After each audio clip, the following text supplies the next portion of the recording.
नमस्कार दर्शक बंधु विज्ञान क्लासरूम को आपण मानक स्वागत। आज वीडियो रे आम विश्व जल दिवस उपर 10 लाइन रो एक रचना लिखिबा। तो चलंतु आरंभ करिबा।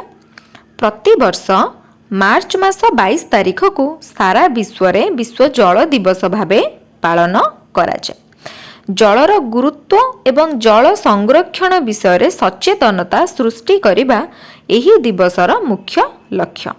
1993 मसीहारू मिलित जातिसंघ द्वारा एही दिवस पालन करा जाई आसुछि। जल ही जीवन, जल बिना पृथ्वी रे कौनसी प्राणी बंचिबा संभव नुहे। पृथ्वी रे व्यवहार योग्य मीठा जलर परिमाण खूब कम, तेणु एहाकु नष्ट करिबा उचित नुहे। बढ़ुथिबा जनसंख्या ओ प्रदूषण जोगु आज जल संकट एक बड़ समस्या भावे देखा देछि। वर्षा जल संरक्षण एवं नदी गुड़ी को प्रदूषण मुक्त रखिबा पई एही दिन समस्तंकु शिक्षा दिया जाय। आमे दैनंदिन जीवन रे जलर अपव्यय को रोकिबा उचित।